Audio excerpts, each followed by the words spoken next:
in our gardens sometimes we tend to fix one problem, and just as you fix one, another one props up. This morning I woke up and I noticed right in here you can see those leaves, the rust, the little bit of chlorosis happening there. Pull that back on that older leaf in the rust spot. So I was like, no, what's going on now? So I went down in here and I saw this purpling on the stem there.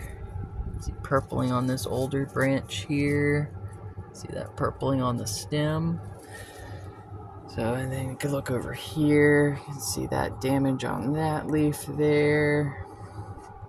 So, from what I'm seeing on this plant, it's looking like a potassium deficiency, which would make sense because my regimen, I have been going very light. This is an autoflower, so you definitely don't want to overdo it. But I also push this girl pretty hard in this room because I do have CO2 in this. She did get just a taste of the mycorrhizae. I didn't go crazy with it or anything, but I did add a little bit of that great white in here too, just a tiny smidge.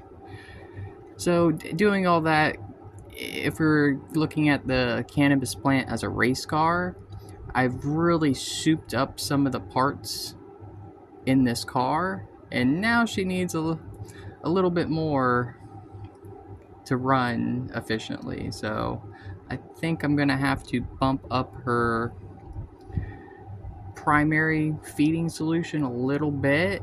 I'm just kind of working out the numbers on what I'm going to increase that to. Obviously not by much, but just a little bit more, because obviously some more potassium is going to be needed for this girl, and I'm assuming probably a little bit of everything else as well, since most of these nutrients work hand in hand and in conjunction with each other, but they can also work against each other too. So you always want to be careful with your feeding regimens.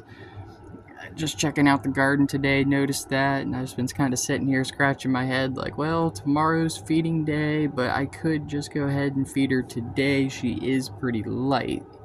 She's feeling like, pretty light. So it's not taking much effort to pick her up. So I might go ahead and do the feeding today. If you out there in YouTube land enjoy this kind of content, then why don't you come back tomorrow and check out the plant with me? I'll see you on the next one.